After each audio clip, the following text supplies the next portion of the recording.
Alat-alat combo, gitar, keyboard, karena kan dulu belajar piano juga kan. Emang kursus? Emang kursus 6 tahun tuh, tapi piano klasik. Jadi nggak, apa ya, bisa baca not sedikit-sedikit, tapi nggak ada sparknya gitu waktu dulu belajar tuh. Nah ketika ketemu gitar, baru kayak, wah ada nafsunya gitu. Kalau waktu piano klasik itu mah jujur bener-bener kayak ngelaksanain kewajiban aja. Sama mama disuruh les, oke, gue les gitu. Kan Dira banyak musik yang dimainkan gitu ya, termasuk metal gitu. Gimana awal ketertarikannya Dira? Jadi sebenarnya aku itu dulu gitaris band metal, band death metal waktu SMA. Nah dari situ jadi ngulik gitu tentang death metal, karena kan bandnya juga dulu yang kayak main di studio show atau di pensi-pensi sekolah gitu. Jadi kita masih bawainnya nge-cover lagu band-band metal gitu, kayak Burger Kill, B-side dulu sempet bawain juga. Nah terus ya udah dari situ jadi tertarik gitu sampai sekarang, masih sedikit-sedikit lah ngikutin scene metal, walaupun death metal udah enggak. Jadi sekarang paling yang masih ngedengerin metalcore sih gitu. Berarti dari kecil proses kesukaan musiknya gimana?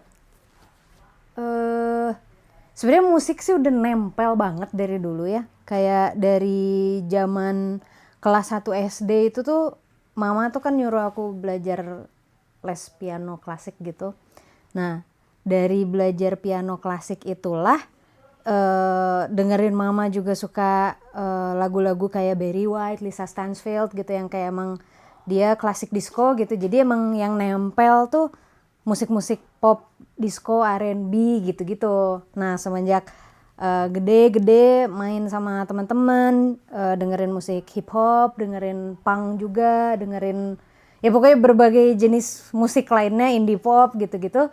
Kayak wah aku tertarik sama semuanya nih. Jadi kalau ngulik tuh emang aku ngulik ke semua genre itu gitu. Terus sampai SMA itu juga main di band death metal, main juga aku punya band cewek-cewek semua itu apa punk rock gitu.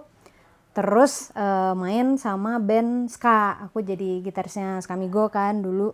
Nah dari situ karena emang banyak genre yang aku dengerin, walaupun seperti itu tetap yang nempel di hati aku tuh ya yang dari kecil itu klasik disco, R&B, pop. Jadi ketika sekarang solo karir gitu ya, kan dari dulu emang udah dari kelas 1 SMP tuh udah mulai bikin-bikin lagu gitu. Nah bikin lagu yang aku tabung-tabung itu tuh memang genrenya spesifiknya pop, R&B, disco, with a slide of jazz gitu-gitu. Jadi emang karena influence dari kecilnya itu, ketika bersolo karir dan lagu-lagu tabungan aku tuh ya keluarnya gitu semua. Oke, berarti sebetulnya nggak ada batas genre ya. Dira mempelajari semua genre musik yang disukain gitu kan? Iya, agak iya sih karena waktu album terakhir tuh emang rada-rada liar gitu kan, 12 lagu itu isinya beda semua genrenya gitu. Emang kejarannya pengen jadi ceritanya, pengen jadi musisi yang versatile banget, kayak semua genre bisa aku mainin gitu kan. Aku bisa masuk ke semua lini genre itu gitu. Cuma setelah dipikir-pikir sekarang tetap harus ada red line-nya gitu. Itu yang kayak dari dulu aku setiap ditanya di Rebung genrenya apa sih sebenarnya, aku kan selalu jawabnya kan eksploratif pop gitu. Kayak red line-nya sebenarnya tetap pop, tetap diri gue yang dari kecil gue cerita itu. Cuma eksploratif, imbuhan eksploratifnya ini yang membuat gue jadi bisa masuk ke ceruk manapun gitu. Oke. Nah soal gitarnya nih Der, kan belakangan dia terkenal nih, Dira selalu punya senjata yang cantik gitu. Apa pertimbangan memilih gitar-gitar lucu, aneh gitu? Pertimbangan utama size badan. Karena kan kecil ya, jadi maksudnya aku tidak tergolong orang yang tinggi besar gitu. Jadi ketika pegang gitar yang standar, yang which is waktu aku main band di band metal itu gitarku standar. Dulu aku pakai Ibanez Gio Sama yang di band punk rock aku sempat juga pakai Fender Stratocaster, standar semua ukurannya. Tapi ya itu kayak pas di foto tuh, kok gedean gitarnya daripada badanku dilihat-lihat gitu kan. Sampai pertama nemu gitar kecil itu adalah Pig Nose. Yang sering aku pakai sama Skamigo dulu, Pig Nose merah. Pas dilihat memang kalau dari segi suara jujur-jujuran aja tidak terlalu bagus, tidak terlalu, bukan bagus ya, apa ya, kalau bagus bisa kita ulik dari kita ciptain sound yang bagus, cuma terbatas karena kan pick up jadi cuma bisa satu kan, kayak ini aja udah ganti, ini tuh jadi apa, humbucker gitu kan. Kalau yang Pig Nose itu tuh bahkan single coil gitu, jadi kayak emang suaranya tuh tipis banget, kayak sampai aku ganti senar tuh senar 11 biar suaranya lumayan tebal gitu, ngebantu gitu. Udah dari pakai Pig Nose itu ketagihan karena merasa oh cukup nih kebutuhan gue untuk main di stage pakai gitar seperti ini gitu. Beda kalau yang di band metal mah kan nggak mungkin, ya rada gak cukup itu. Kalau ini tadi dipakai main gitar masih soundnya masih agak tebal karena ini humbucker. Kalau waktu Pig Nose itu dipakai main gitar sih, pakai main metal sih udah nggak mungkin gitu. Udah dari situ akhirnya ketagihan beli Pig Nose lagi yang warna kuning, terus beli ini, terus gitar akustik juga aku maininnya akhirnya jadi yang travel gitar. Udah deh sampai sekarang jadi ketagihan tiap lihat travel gitar itu pasti tertarik, yang bentuknya mini pasti tertarik karena akan fit di badan aku gitu.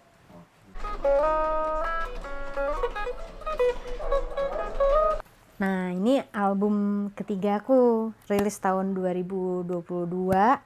Ini yang tadi aku cerita, ada dalamnya ada 12 lagu berbeda-beda dengan berapa kolaborator ini? 1, 2, 3, 4, 5. Ada 5 kolaborator yang dari skena yang berbeda-beda juga. Ada Gotch, itu frontman-nya Asian Kung Fu Generation. Terus ada Yako, ada Murray, ada Bottle Smoker, dan ada Grace Sahertian.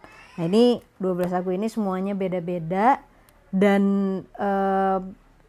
yang kolaborasi dengan 5 kolaborator itu juga karena aku jadi produser juga di beberapa lagunya, memang aku bikin untuk jadi kendaraan yang enak untuk setiap kolaboratornya juga gitu. Jadi kayak misalkan Grace Sahertian, aku tetap gak ilangin warna gospelnya dia, tetap ada di lagu aku gitu. Nah ini untuk visualnya sendiri yang bikin ada Bongki, The Fox and the Thieves. Ini kayak super indah banget. Der, nih udah sebulan dari petualangan, dari tour Eropa ya berarti ya? Totalnya berapa kota detailnya? 3 negara 3 kota, tapi yang dikunjunginya 4 kota karena touchdownnya harus ke, kalau pas di Swedia kan ke Stockholm dulu, baru kita jalur darat ke Örebronya, manggungnya di Örebronya. Oke. Nah itu bisa diceritain tuh, ini kan berarti negara ketiga ya, ke luar negeri itu. Iya, tur ketiga. Luar negeri ketiga ya. Prosesnya gimana dia bisa tiba-tiba tur gitu ke? Jadi ini panjang ini. Nggak apa-apa, ceritain aja.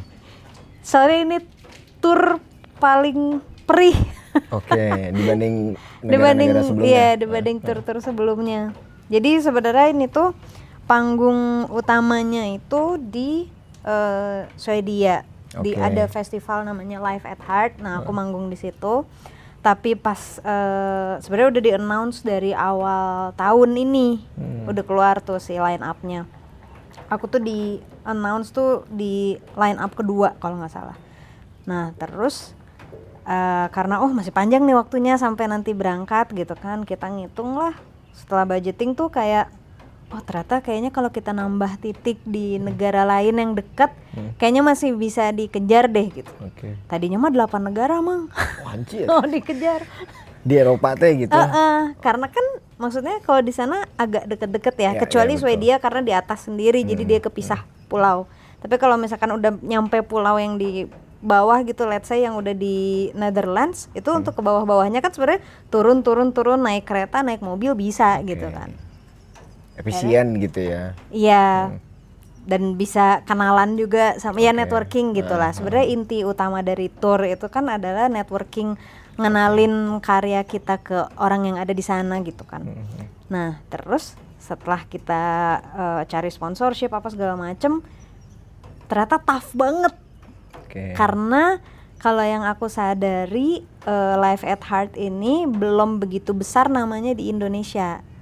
Beda sama yang tour sebelumnya South by Southwest gitu kan, kayak everybody knows South by Southwest gitu. Jadi kayak lebih gampang untuk mendapatkan, bukan lebih gampang ya, lebih lu main di South by, oke gue tahu apa yang bisa gue bantu gitu. Nah, Live at Heart ini tuh cukup asing buat orang di sini. Ini festival berarti ya? Festival, dan bentuk festivalnya juga mirip sama South by Southwest. Jadi emang satu kota itu berpesta, ada music panelnya, seminar dan lain-lain, gak cuma panggung musik aja gitu. Nah, kita cari uang, sponsorship segala macam.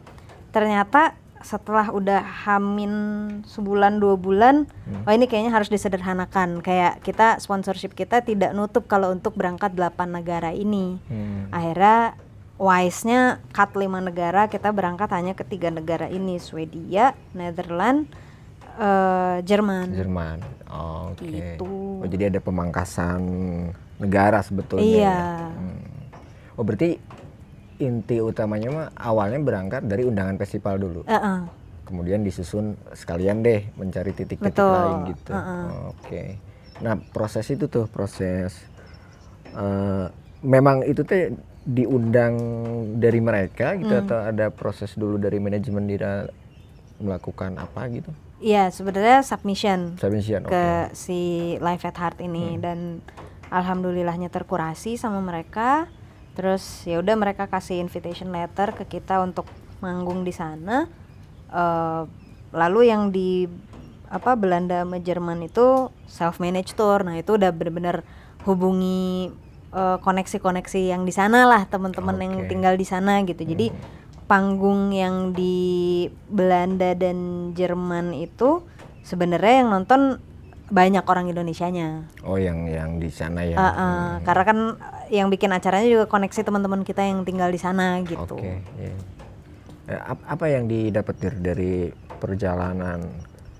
Saya sebenarnya pengen nanya ini dari dulu ya, dari perjalanan awal Dira ke Jepang ya, ke Kyoto yang saya dulu lihat postingannya kan, gila rame banget ini yang nonton kan. Terus kemudian dapat kesempatan ke Amerika gitu. Terus kemarin juga saya agak telat dapat informasi Dira ternyata main di Eropa gitu.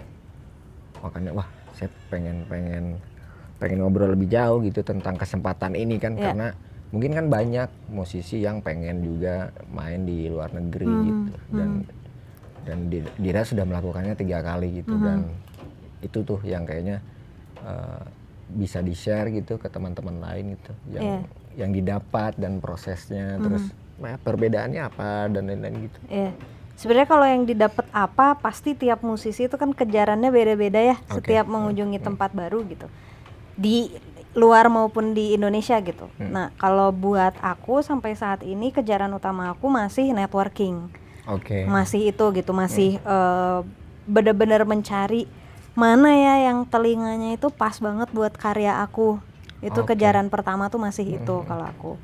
Nah, yang didapat dari tour Eropa kemarin itu cukup memuaskan hasrat aku untuk menemukan telinga-telinga yang cocok, karena dari dulu tuh aku udah ngefans sama negara Swedia, karena memang di situ tuh banyak orang yang kerjanya di balik layar kayak produser, engineer, itu Swedia itu gudangnya songwriter ya kan.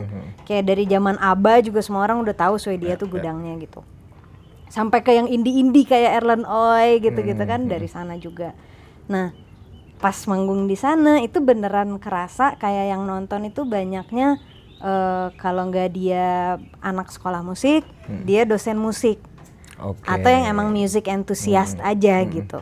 Jadi ketika aku nemuin satu momen, Mang, abis beres manggung banget, kan turun panggung tuh, terus kan minggelnya biasanya, jeung nu nonton gitu.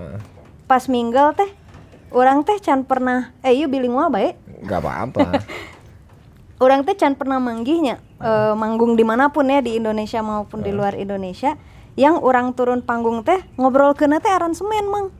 Oke. Jadi itu emang negara musikal banget si Oke. Swedia Iya, ini iya, teh. iya. Nu orang rasakeun kamarinya. Jadi si hasrat orang, karena orang tergolong musisi yang lebih musikal dibanding lirikal, Oke. gitu iya. kan, dibanding yang mungkin kalau you name it, one person like Sal Priadi misalkan, itu Ya. dia kekuatannya di liriknya gitu, Ya, atau betul. Nadine Amizah itu di liriknya gitu kan. Kalau aku jujur aja, aku jauh lebih ya, musikal musikal dibanding ya. lirikal gitu.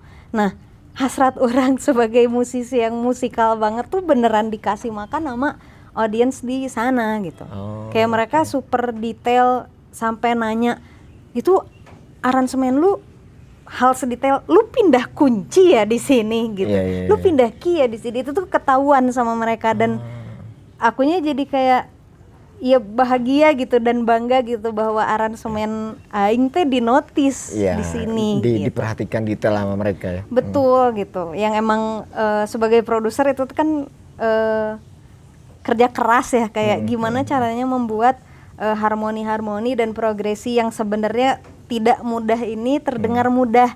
Ya. Nah, itu tuh di notice sama audience di sana gitu. Dan selebihnya sih kalau misalkan kayak kemarin yang di Amerika, yang South by Southwest itu, sama yang di Jepang, ya tipe audiensnya itu beda-beda. Ya. Jadi memang kalau Amerika itu ya emang mereka seneng party, mereka seneng joget gitu kan. Kalau Jepang itu tertib semua, tapi mereka merhatiin gitu. Nggak ada di antara penonton yang mereka tuh main HP ketika orang manggung. Dia lihat performanya. Iya, gitu. dia emang datang ke situ karena untuk dia lihat performance. Bahkan di festival aja, dari awal, kalau kita kan biasanya datang ke festival kita nunggu yang mau kita tonton. doang. Kalau ini tuh mereka datang ke festival, mereka mau nonton festivalnya. Oke, Jadi dari mengapresiasi. performer pertama sampai terakhir mereka ada di situ gitu. Itu sih yang aku rasain. Dan kalau misalkan sebagai musisi Indonesia yang tampil jadi representatif Indonesia gitu di negara luar sih, kejarannya adalah gimana caranya orang sana itu melihat musik Indonesia itu tuh lebar. Oke. Tidak cuma pop Indonesia aja, atau tidak cuma yang spesifik banget dangdut gitu kan, atau gamelan gitu kan, musik tradisional Indonesia, bahwa Indonesia juga punya pop modern yang seperti ini gitu. Oh, misinya bisa dibilang begitu ya. Oh, oke. Tapi memang ketika Dira membuat musik itu sejauh ini, memang ada kesadaran bahwa musiknya lebih cocok untuk orang di luar Indonesia, apa gimana?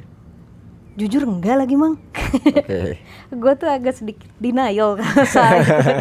Ini gak apa-apa kan, buka-bukaan kan. Iya, Ya karena maksudku apa ya, musik itu kan lebar.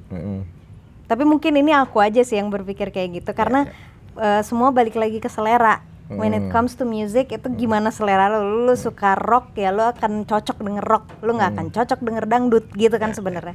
Nah, kupikir mestinya sih Indonesia masih cocok ya denger lagu kayak lagu-lagunya Dira Bongs gitu.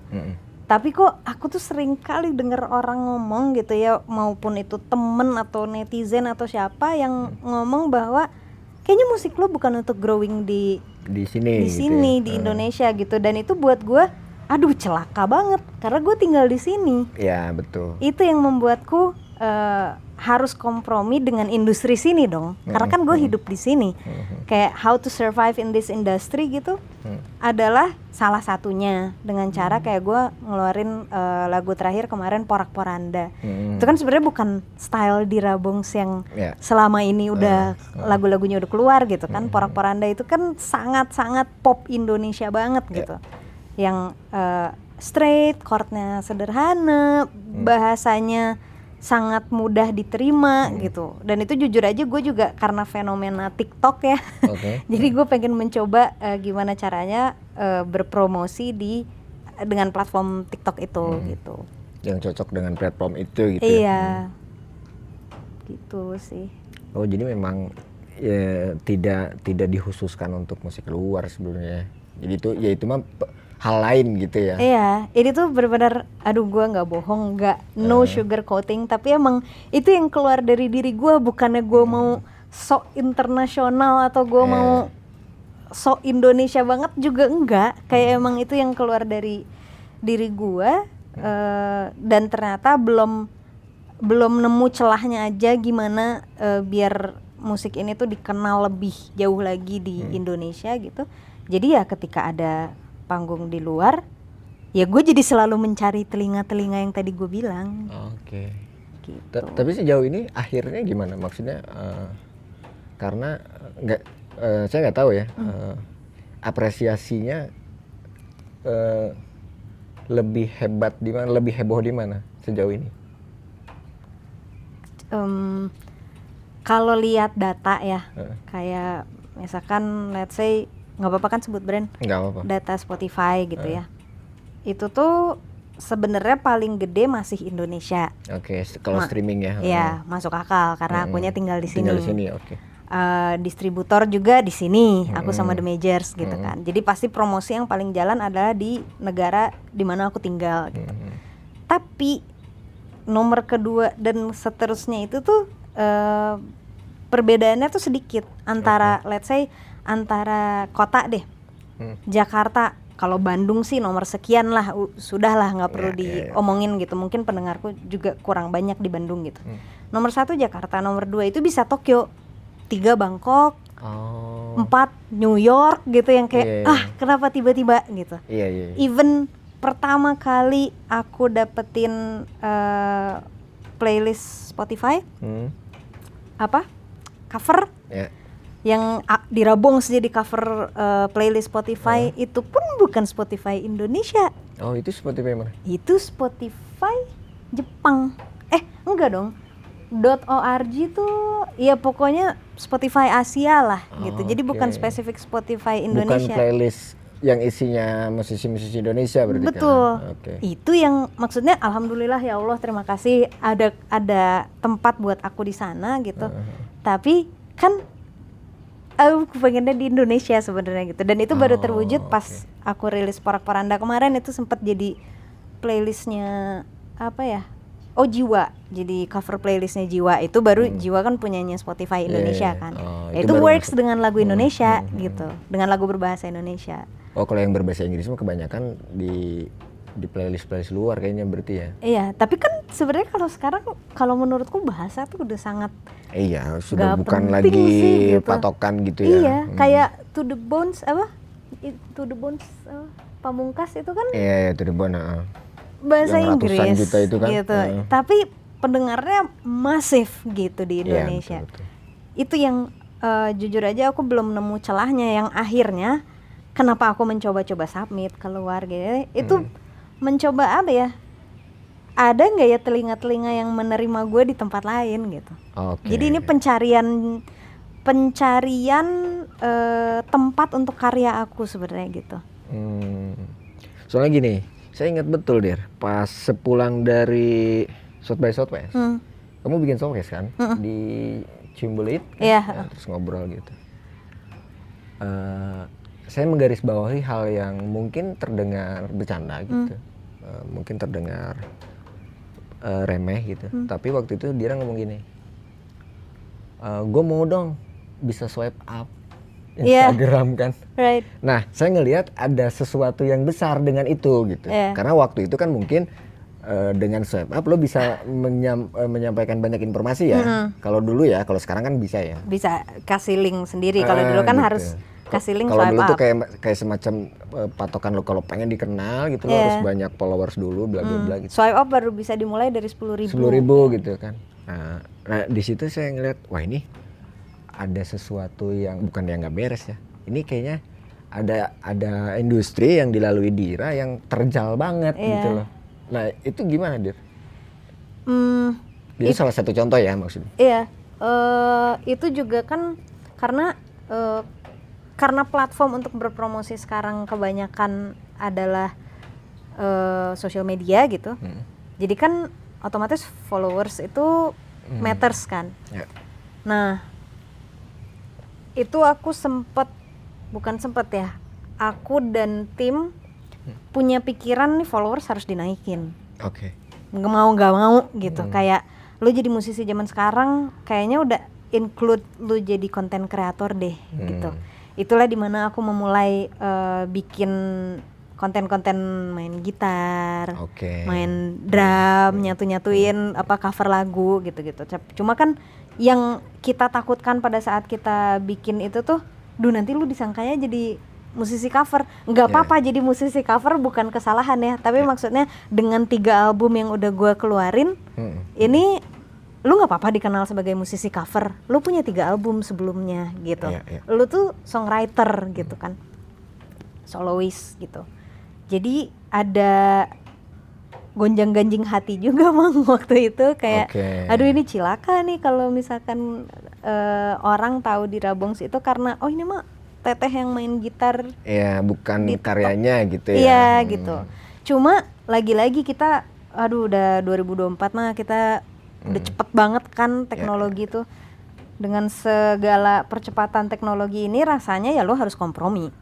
Ya nggak apa-apa lo dikenal kayak gitu. Kayak contoh besar yang sangat ngepop banget sekarang adalah berapa banyak orang yang tahu Oslo Ibrahim itu adalah solois, bukan tukang top 5 di TikTok. Itu juga kan sebenarnya agak sama gitu posisinya kan. Why the hell not gitu. Apa bedanya dengan Teteh yang main gitar Flying V putih di TikTok dengan Dira Bongs sebagai solois dan songwriter gitu. Ya itu dari konten-konten itu bener ternyata works dan followers naik dan dengan followers naik itu kejarannya jadi adalah orang bisa lebih mengenal musik aku.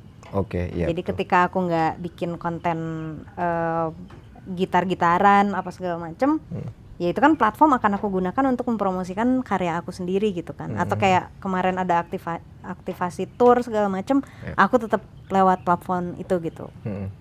Berarti memang ya bukan mau nggak mau ya, berarti memang itu mah salah satu elemen penting juga pada akhirnya untuk musisi ya. Sangat sih menurutku. Dari mana lagi? Ini yang kadang-kadang suka berpikir 5 tahun ke depan gitu kalau harus visioner. Tiba-tiba nih amit-amit nauzubillah min dzalik, Instagram bangkrut, Meta bangkrut gitu. Yang walaupun agak aneh kalau itu bangkrut, tapi kalau gitu. Atau ada bencana apa yang bikin internet shutdown gitu. Hidup kita sebagai musisi dan konten kreator harus gimana? Kita cari uang harus gimana? Itu sih sebenarnya yang kayak emang kita hidup bergantung dari sini gitu. Mark Zuckerberg. Pernah berarti ada pikiran itu? Ya ada Mang, gimana sekarang? Kalau misalkan terus gimana aku musisi yang jarang manggung ya, to be honest gitu. Sudah dapat duit dari mana? Ya dari konten. Gitu kan, dari jualan konten ke brand segala macem.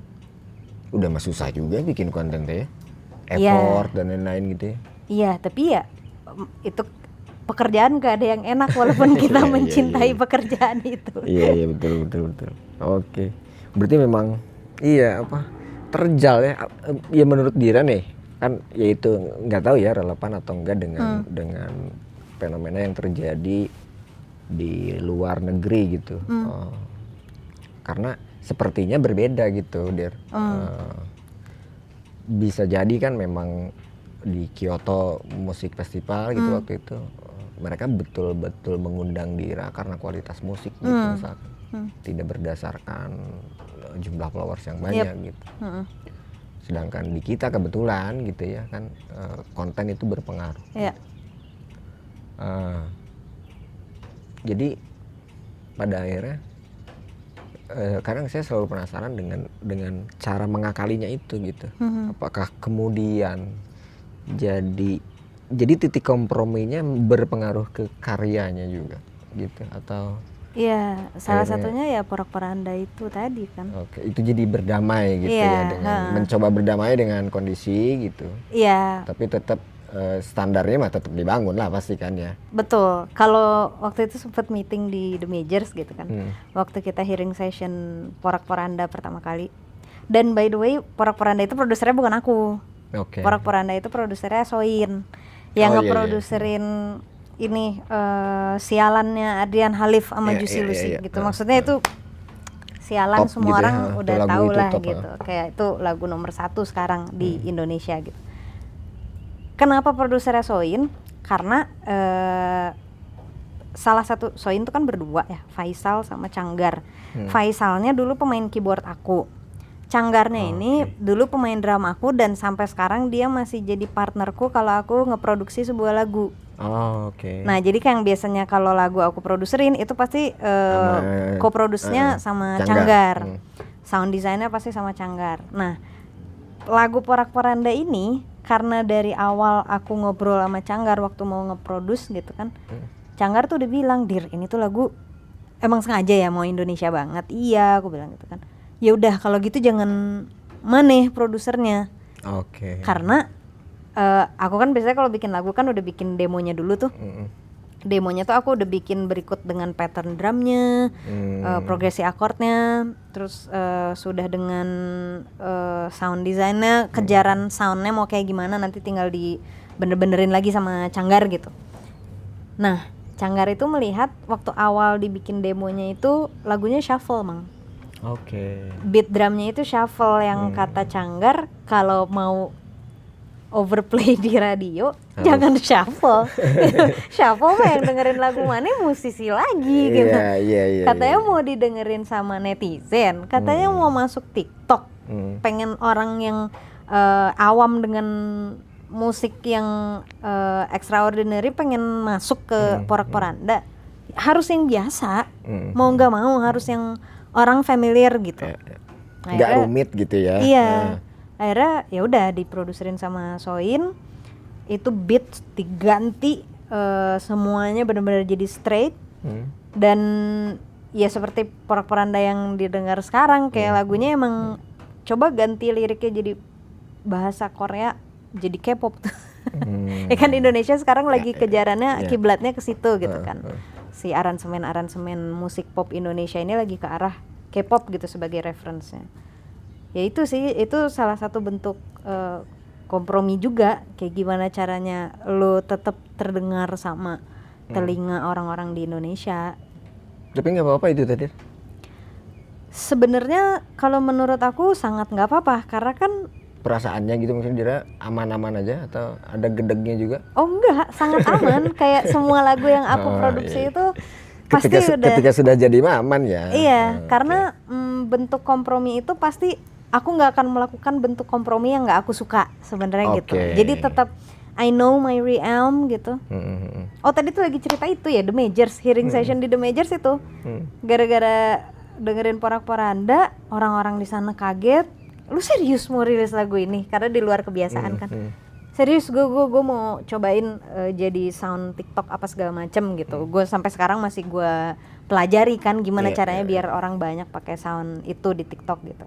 Itu ENR-nya sampai bilang kayak ini tuh corny, tapi ini versi corny-nya lo aja. Karena lo udah tahu realm lo udah tahu bentuk corny lo itu akan seperti apa, ya ini jadinya Porak-Poranda.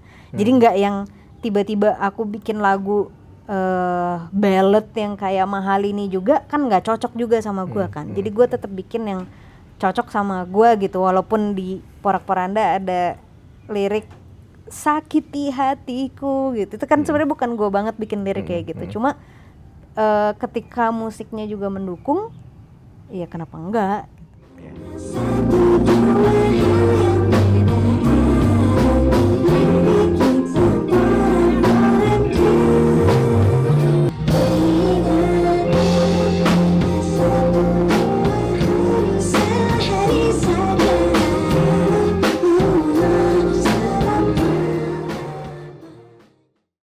Ya dinamikanya ini ya. Jadi gini maksudnya, di satu sisi Dira kan harus fokus membuat karya musik gitu ya. Sedangkan di satu sisi juga Dira harus dihadapkan dengan situasi industri yang mau nggak mau Dira juga jadi kepikiran kan. Iya. Gitu. Dan ternyata ya fun aja ya ngejalanin ini. Karena indie banget kan. Indie banget ya bener. Tapi memang kalau itu mah lebih nyaman indie, Dir. Kalau ada label nih yang nawarin aku sekarang, kayaknya aku akan consider sih. Oke. Akan aku pertimbangkan karena bukannya tidak mau selama ini sama label, tapi tidak ada yang menawarkan langsung gitu. Iya. Kalau sama The Major itu kok ini aja distribusi gitu. Distribusi aja kalau sama The Major. Oh, tetap ininya tetap label sendiri. Iya, tetap manage sendiri. Berarti kan ini udah kalau dihitung dari solo album Dira 2013 ya, debut itu. Iya, 2013. Ini udah 11 tahun nih. Iya. Apa yang berubah dari itu? 11 tahun itu ada 3 tahunnya aku baru keluar dari bandku yang sebelumnya kan. Jadi di 3 tahun itu tuh image itu agak susah, bukan dihilangkan tapi agak susah untuk guys aku solois sekarang gitu. Itu betul. Transisi antara Dira Bongs gitaris Kamigo sama Dira Bongs seorang solois. Banget itu dia. Iya, itu juga yang jadi apa ya? Makanya tadi aku bilang kenapa 3 tahun ini nih transisinya sangat susah karena album pertama ini dirilis ketika aku masih di dalam Skamigo. Dan ada satu lagu di situ Again, judulnya Again itu dibawain juga sama Skamigo. Jadi banyak orang yang taunya bahkan kayak Ice Cream di album pertama itu orang taunya itu lagunya Skamigo. Padahal itu laguku gitu. Nah, itu yang masih agak susah karena ternyata nempel banget tuh image Dira Skamigo itu. Dan gitar merahnya itu loh. Betul. Itu yang kalau ditanya perbedaannya apa dari 2013 sampai sekarang, alhamdulillahnya tercipta pasar baru yang dia nggak tahu Dira Skamigo itu siapa. Yang memang dia dengerin Dira Bongs karena Dira Bongs karena karyanya. Oh, di hari ini tuh ada itu ya? Ada itu. Jadi waktu kemarin sempet ada rasa romantisme, pengen nostalgia sama Skamigo kan sempet kan aku sempet reunian reunian 2 panggung. Itu tuh aku ngelihat di platform aku itu seperti terbagi 2 kubu jadinya. Orang yang nggak tahu sama sekali Skamigo itu apa, sama orang yang akhirnya Dira Skamigo balik. Yang nggak tahu mah taunya Dira jadi ikut di Skamigo ya. Iya gitu. Dan kebetulan si segmen pasar ini nih kutub utara dan kutub selatan nih, rada beda banget manusianya, isinya tuh rada beda banget. Jadi kayaknya reuniannya sepertinya nggak bisa dipanjangin gitu, karena akan either Dira Skamigo yang kelelep, Dira Bongs yang naik, atau Dira Skamigo yang naik, Dira Bongs kelelep. Itu yang jadi nightmare aku gitu. Maksudnya bukan aku nggak kangen Skamigo atau aku sombong nggak mau main sama Skamigo, nggak. Guys, percayalah please, kayak gue cinta banget sama Skamigo. Even I'm the songwriter gitu, kayak lagu-lagu Skamigo itu juga aku yang bikin juga gitu. Kayak no way, nggak mungkin gue nggak cinta sama Skamigo atau bersikap sombong sama Skamigo itu nggak. Gue paling takut orang mikir gue kayak gitu. Tapi ya ini mana yang mau lu selamatkan gitu. Yang which is adalah hidup gue ya diri gue sendiri dong, Dira Bongs gitu. Karya yang udah gue bikin dari kelas 1 SMP itu tadi. Gitu. Aku tuh lagi menyelamatkan itu sebenarnya.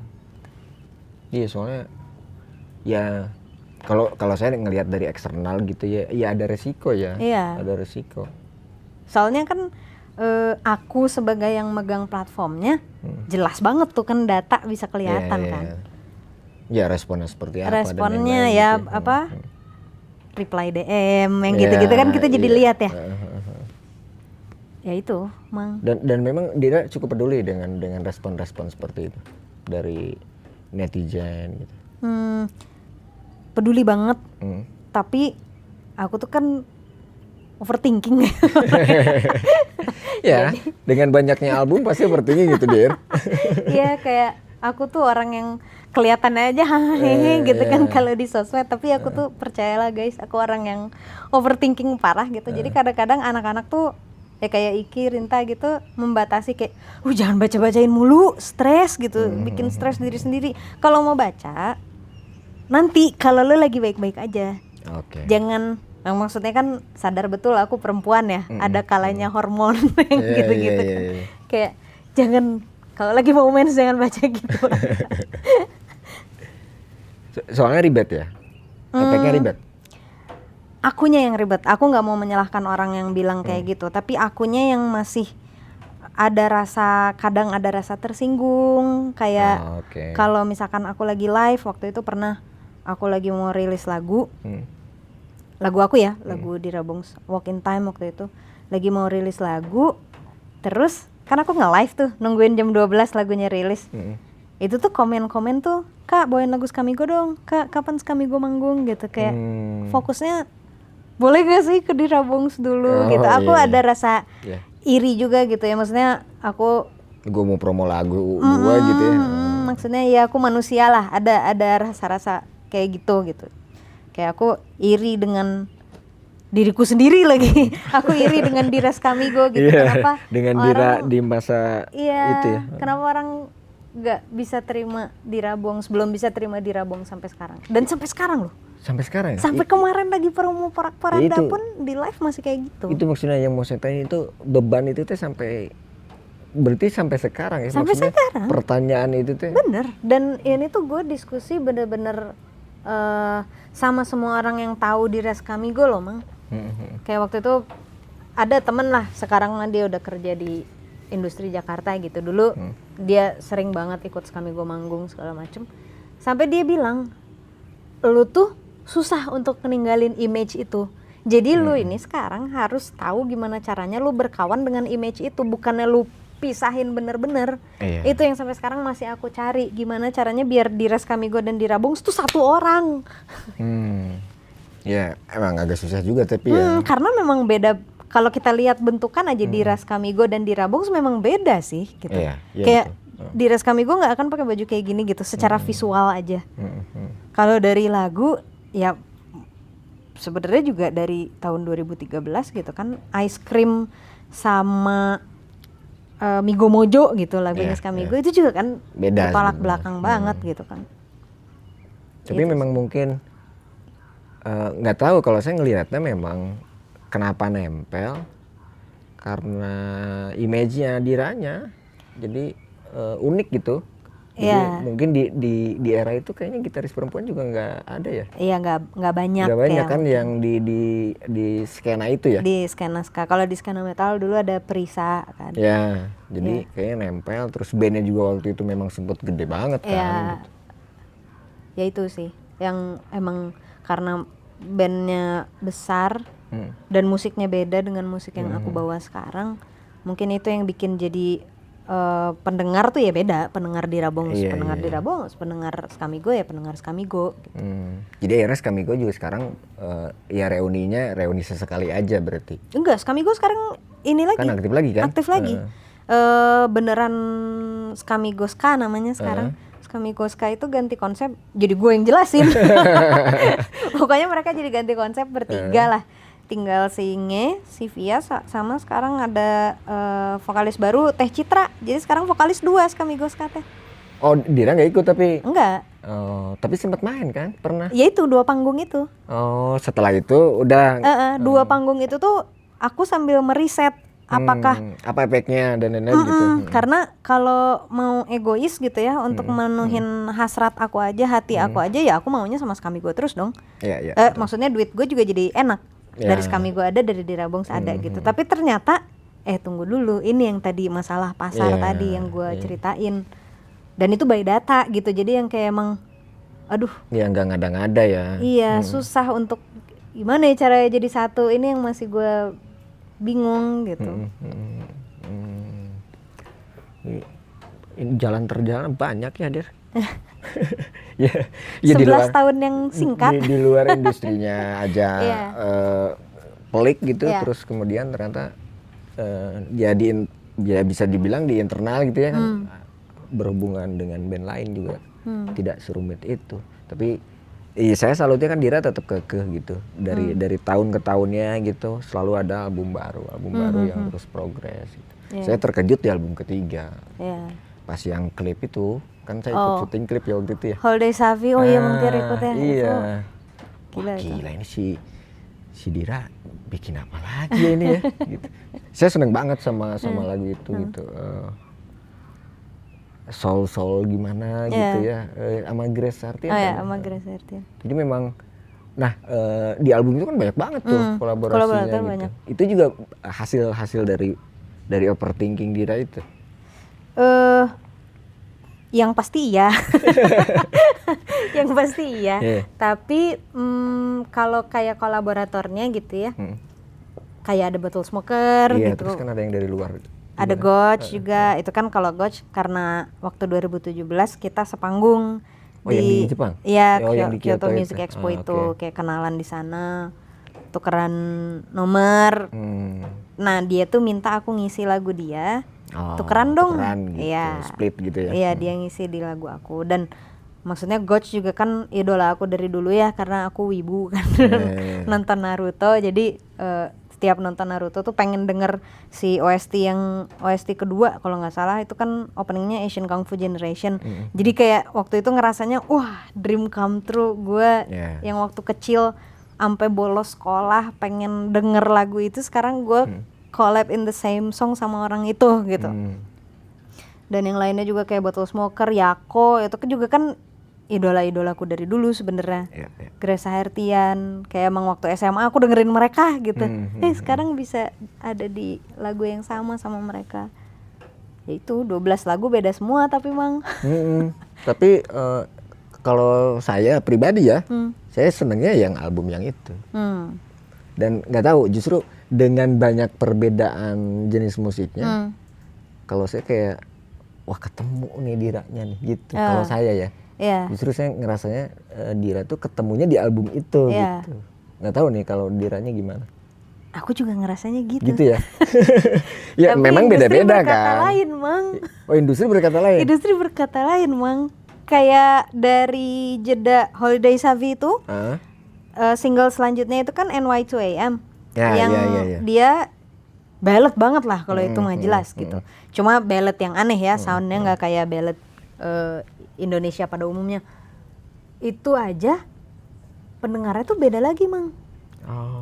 Jadi ada golongan yang kecewa, yang kayak aduh gue pikir single setelahnya akan lebih gila dari Holiday Savi gitu. Ada yang demand kayak gitu, ada yang akhirnya lagu Indonesia juga. Akhirnya Dira balik gitu. Iya, akhirnya lagu Indonesia juga. Itu yang kayaknya di album mendatang aku akan persimpel itu semua sih. Jadi gimana maksudnya? Jadi kayak porak-poranda gitu? Porak-poranda ini gate-nya sebenarnya untuk menuju ke hal-hal simple lainnya. Walaupun nggak semua dalam bahasa Indonesia juga, ada juga yang bahasa Inggris. Tapi lebih, aku pengen didengar lebih familiar sama orang gitu. Bukan yang kalau album kemarin kan completely new ya. Ya itu idealis banget lah ya. Itu idealisnya cukup lah. Itu kemarin nafsu aku untuk aku di dalam album cukup terpenuhi gitu. Oke. Jadi memang berarti dari 3 album yang sudah dirilis itu kalau by data respon yang paling bagus album 1, 2? Sebenarnya yang paling laku itu masih album kedua sih. Album kedua ya. Masih Make Me Fall in Love. Terus nggak lama setelah itu kan sebenarnya setahun kemudian dan tahun setelahnya itu kan Struggling ya. Rilis, Jangan Tumbuh rilis. Jangan Tumbuh tuh yang itu ya kayaknya ya. Yang paling banyak streamnya itu Jangan Tumbuh. Nah itu karena single lepasan, aku jadiin bonus track di album ketiga ini. That's why ketika album ketiga ini dirilis kayak 3 hari gitu, itu pendengar udah 1 juta. Ya karena kan akumulasi dari Jangan Tumbuh dan Struggling yang udah keluar duluan gitu. Itu soalnya ya itu saya menduganya wah ini Dira memulai babak barunya dari situ gitu. Dia mulai mengeluarkan skill hebatnya di sini nih gitu. dan Dira banget gitu. Terus kan warnanya juga nggak tahu, kalau saya ngelihatnya album itu tuh sangat serius gitu, dipikirin sampai branding warnanya bahkan gitu dan lain-lain gitu. Memang itu kan sebenarnya album kepotong COVID. Itu sebenarnya udah lama. Iya, saya tuh dengar Dira mau ngeluarin album itu tuh udah lama kan. Terus baru keluarnya 2022 kan. Karena udah waktu itu udah zaman-zaman endemi itu ya gini. Oh iya, udah bisa ini. Udah bisa bikin acara, udah bisa meeting lala-lili. Kalau waktu itu kan waduh itu sengsara banget, harus Zoom meeting terus-menerus gitu kan. Dan emang itu proses untuk album itu risetnya memang lama. Lama ya. Dari kayak visual aja gitu ya. Kayak kan Bongki yang bikin. Bongki The Box ya. Itu juga ngobrol sama Mas Bongkinya itu lama, sampai kita bikin deck gitu ya satu-satu. Magenta itu artinya apa, bunga ini artinya apa, simbol-simbol yang ada terus logonya juga kan itu. Iya. Itu kalau logonya itu kan narik dari Holiday Savvy kan. Holiday Savvy kan bentuknya juga gitu. Itu lumayan sengit juga itu proses. Proses paling sengit album ketiga. Proses tour paling sengit tour Eropa. Yang terakhir itu ya. Iya, itu highlight tersengitnya di situ. Nah, kalau sengitnya apa, Dir? Kalau yang tour. Ya itu karena tadi prosesnya itu belibet gitu ya. Iya, prosesnya belibet dan festivalnya bukan yang well known, itu ternyata jadi matters kalau di sini. Ketika lu udah jalan sama festival yang orang-orang udah tahu, let's say Fuji Rock, gue manggung di Fuji Rock pasti wah media pasti masif gitu. Kayak waktu South by kan, ya maksudnya gue ngerasain itu sih soalnya. Ya? Iya, waktu South by Southwest itu karena nama besar South by Southwest itu media gila banget, Mang. Media kecil, media gede itu nempel semua. Kalau ini tuh enggak, jadi ngaruh gitu. Kayak beneran harus aku yang kayak liput dong, aku mau tur Eropa, bantuin dong ini gitu. Terus itu juga standar produksi live juga mulai ininya di era-era album ketiga kan? Produksi buat studio album live ya, orang-orangnya itu, orang-orang jago itu. Ya mungkin kan? mulai dari kerasanya ya, mulai dari Holiday Savvy, padahal itu orang-orang yang sama sebenarnya. Iya. Kayak drummer itu kan aku kan tadinya sama Canggar. Terus kan Canggar memutuskan udahlah gue balik layar aja. Diganti sama Sugih. Ya Sugih itu memang menggantikan Canggar. Terus sekarang karena Sugih lagi sering jalan bareng Rizky Febian kan. Jadi kadang-kadang suka nggak tepat jadwalnya, sekarang sama Samson. Jadi beneran session playernya ganti-gantian aja gitu. Tapi kalau katanya kalau main di luar mah Dira pakai season yang di luar. Iya, pakai season yang di luar. Yang kayak gitu tuh gimana prosesnya, Dir? Itu tuh biasanya kalau nggak waktu yang Amerika sih road manager aku ngontek gitu kan, nyari gitu di sana, ngontek sendiri. Mereka mau deal-dealan fee, oke, latihan di sana gitu kan. Jadi ada space latihan dulu ya. Kalau yang pas di Eropa kemarin mah kita nanya ke LO kita, ada nggak rekomendasi gitu buat musik kayak di Rabong segini, terus dia ngasih beberapa nama, kita dengerin. Oh ya cocok nih ini sama ini gitu. Nanti kita latihan yang di sana. Kemarin kita latihan, sama deng. Yang di Amerika sama yang di Eropa sama-sama 5 jam kita rehearsal. Istirahat sekali. Yang di Eropa udah aja sih orang itu yang tour selama Eropa. Enggak, yang 2 panggung di Swedia aja. Ini kan sebenarnya 5 panggung. 3 panggung di Swedia, 1 Belanda, 1 Jerman. Nah Belanda dan Jerman ini aku sendiri sequenceran. Si 2 panggung yang di Swedia ini sama mereka, 1 panggungnya ini panggung pertama emang aku sendiri. Pengen strip down session, jadi beneran vokal sama gitar aja. Dan itu setlist semuanya full lagu bahasa Indonesia. Full bahasa Indonesia? Kecuali lagu terakhir pas udah encore, lagu bahasa Inggris, Make Me Fall in Love encore. Karena itu ya, prinsip Diranya udah musik harusnya luas itu ya. Iya. Lirik sudah nomor sekian gitu. Iya, karena panggung pertama ini kan untuk kenalin kayak hello I'm from Indonesia gitu kan. Biar mereka terbiasa dulu denger bahasaku kayak apa gitu. Jadi panggung kedua ketiga dengan aransemen yang udah ayam kaget gitu. Dia udah terbiasa denger bahasanya gitu. Oke. Jadi Jadi kan dengan perjalanan yang panjang, terus kan tidak banyak juga ya musisi kita yang punya kesempatan di luar negeri gitu. Terus Dira juga mencoba banyak hal yang coba berdamai dengan fenomena zaman gitu ya, dengan TikTok lah, dengan apa lagi misalkan. Keinginan atau ya tujuan yang sebenar-benarnya pengen Dira capai di hari ini deh gitu sebenarnya apa? Dari karir bermusiknya gitu ya. Establish. Itu aja sih sebenarnya. Oke. Aku pengen establish aja. Karena kan sebenarnya masih bisa dibilang masih banyak orang yang belum tahu aku gitu. Jadi kejaran utamanya sekarang adalah lebih banyak orang tahu aku. Oke. Dengan Lagu aku cara tuh, apapun gitu, meskipun iya, ya itu tadi. meskipun di luar gitu, meskipun amit-amitnya gitu ya, pada akhirnya ternyata tempatku bukan Indonesia gitu. At least aku nemu tempatku di luar gitu. Nah ini kan aku belum nemu ya sebenarnya ya, dan karena emang alasan tinggal di Indonesia itu kan selain karena keluarga kan karena ras ya, karena lu emang lahir di sini gitu. Ya memang ini rumah lu gitu kan. Ya itu kejaran utamanya sih mencari telinga-telinga itu tadi, yang aku harap aku juga sama tim juga sampai sekarang masih kita struggle banget nyari gimana caranya cara berpromosi yang tepat untuk karya-karya ini bisa establish di Indonesia gitu. Berarti masih yakin ya bahwa musik kemudian bisa menghidupi, bisa mengubah banyak hal di Indonesia? Masih yakin? Yakin, hampir nggak yakin waktu itu. Yang aku cerita. Nah itu detail hampir gak yakinnya tuh gimana? Iya kan aku hampir berhenti main musik waktu tahun 2017. Karena kan sebenarnya background keluarga semuanya ekonomi kan. Jadi nggak karir di musik itu tabu gitu. Kayak anak band tuh tabu gitu untuk penghidupan.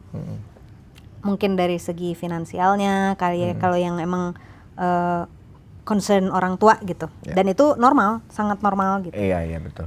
Makanya itu yang masih jadi PR aku juga sekarang untuk membuktikan gimana caranya gitu. Dan aku yakin juga bisa kok gitu. Buktinya waktu aku 2017 mau berhenti main musik, itu karena aku baru lulus kuliah ya.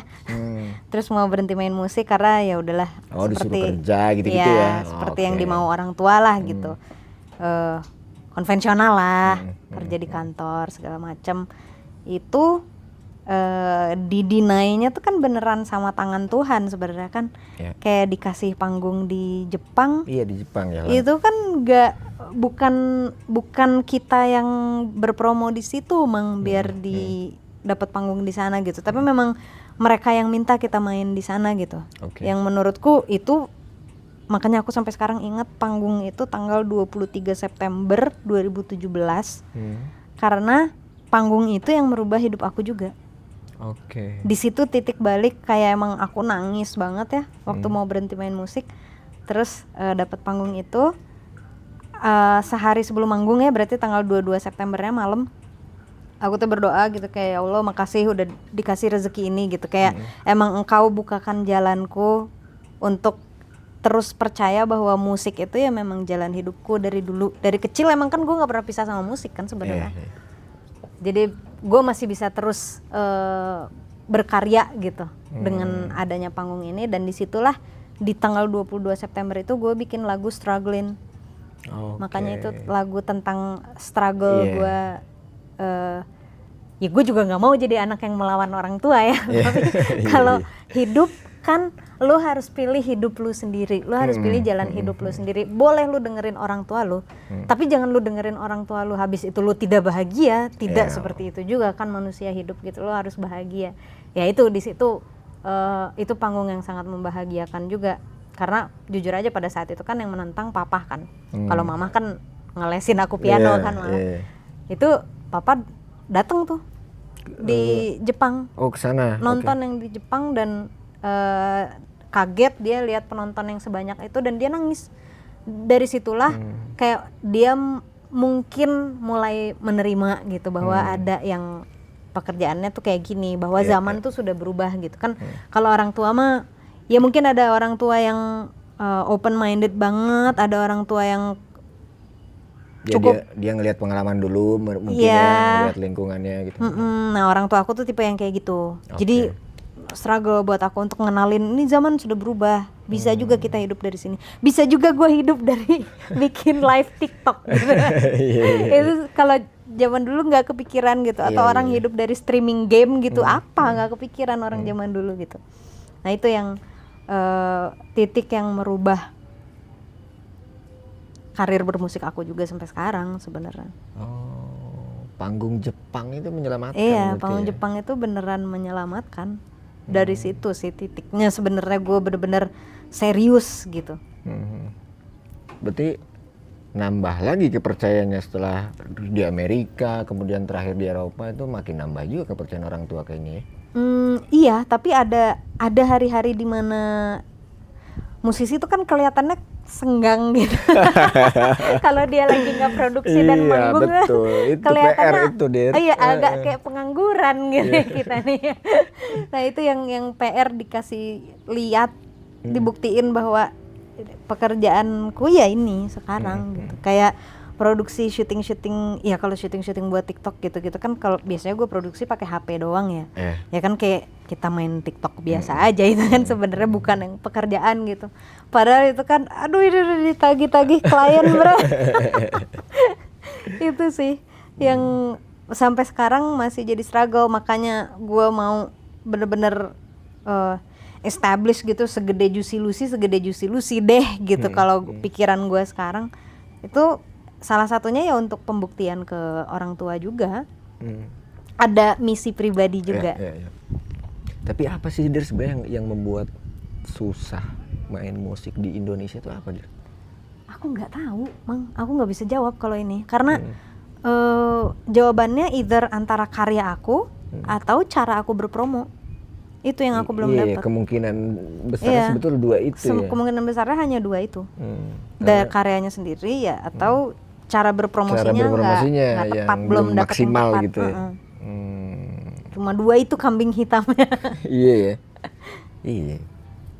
Karena kalau dibilang, aku dulu sempat nggak pede juga, wah ini mah kayaknya karyanya nih gitu, kayak musik gue jelek nih gitu, nggak pantas lah gue jadi musisi. Pernah juga mikir kayak gitu.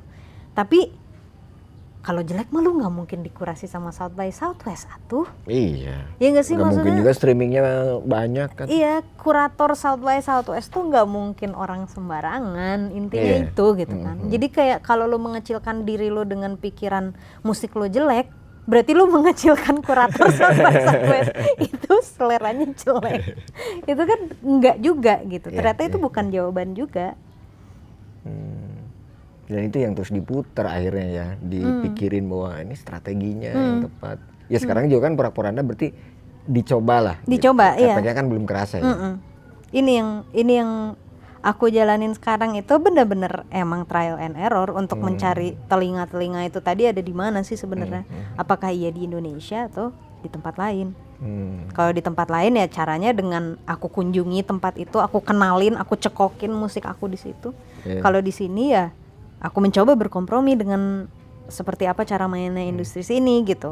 Apa kesukaan industri sini.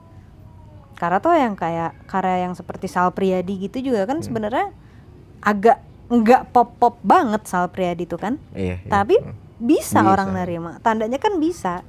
Ngomong-ngomong itu bisa ada di video lirik ya? Lirik video, itu iya. Gimana ceritanya juga tuh?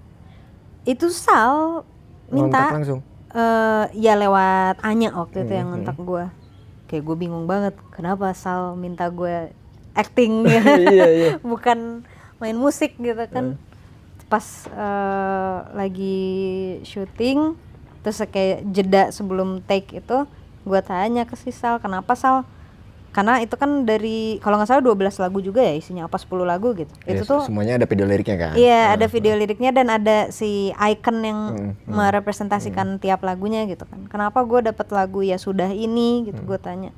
Terus dia bilang nggak tahu Dir, lo aja image-nya lagu ini tuh. Karena kan sebenarnya kan Ya Sudah tuh liriknya sedih ya. Iya. Lagu yang riang banget tapi liriknya sedih, kasian gitu lihat si orang ini gitu kan.